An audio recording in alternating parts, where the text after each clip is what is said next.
Hi, boys and girls. It is Mrs. Mangan here. And yesterday we looked at poetry called haiku, but today we're going to look at a traditional American poem called Cinquain.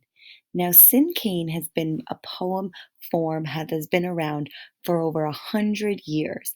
And these Cinquain poems have 5 lines, do not need to rhyme, and follow a specific format for each line. Now, there are several different formats that you can do when you're writing a cinquain. Today, I'm going to talk to you about the simplest type of format, and tomorrow, I'm going to go into a more complicated version.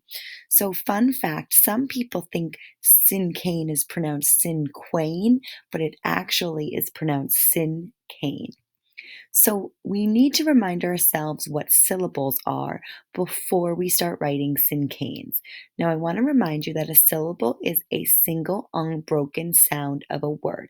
Just like yesterday when we were writing our haikus, we want to think about how words are broken up into syllables. So here is the cinquain line structure. The first line needs to be 2 syllables long, second line 4 syllables, third line 6 syllables, fourth line 8 syllables, and fifth line 2 syllables. So 2, 4, 6, 8, 2. Here's what you do. The first thing that I find helpful when I'm writing a cinquain is I start to brainstorm ideas. I think about my heart map. Go back. What was there? What were your favorite sports? What were your favorite foods? What were your favorite places? What were some of your favorite memories? Or you can also go the other way. What were some of the things that you've disliked or has made you sad? We can always write poetry from different emotions in our lives. So, when you've got something that you think will really write a nice piece of poetry, hold on to that and then start thinking about the words that describe your topic. So, I decided that I wanted to write my cinquain about one of my favorite places, Cape Cod. So then I just kind of did a brain dump and I just dumped a bunch of words down that reminded me of Cape Cod: beach, summer, ice cream, fish and chips, family, sand, bathing suits, sunglasses, cousins, bicycles. So then I started to formulate my poem. Now, when I'm writing a cinquain, I want to remember that it's going to tell some kind of story about Cape Cod. So then I started matching up. So I need to match up that the first line needs to have 2, second 4, third 6, fourth 8, fives 2, and which one of my words can I use that will match up with the right amount of syllables?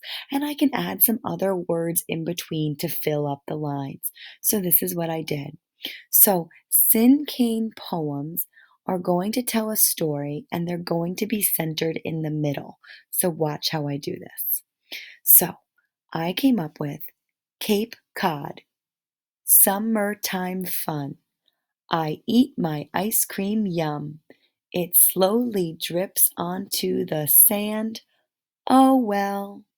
So I'm hoping that my lines matched up with my syllables. I told a story and I centered my poem in the middle. I've got a cinquain. Remember that cinquains are going to tell a small story. They do not have to rhyme, but they can. It's going to have 5 lines, 2, 4, 6, 8, 2 respective syllables, and they are centered on the page. Check out this one. Starfish, starfish, 2 syllables. Spiky legs scratch, 4 syllables. Sticks on rocks, sucks up food, 6 syllables. Happy in the salty water, 8 syllables. Orange, 2 syllables. So 2, 4, 6, 8, 2 told a little story about starfish and it's centered on a page. So, third graders, I'm going to provide some links to cinquain poetry that you can check out to be inspired by and get a little kind of spark for your own cinquain poems. You're going to see how fun and simple these poems can be. What I want you to do after you've checked out some cinquains is I want you to brainstorm some topics, then list the descriptive words, and then count out the syllables and tell a story. And I'm going to leave you with a cinquain about cinquains. Cinquain, what should I write? I'll brainstorm what I love. I could tell a funny story. Got it! I hope that you guys come up with something wonderful too. Can't wait to see. Bye, third graders.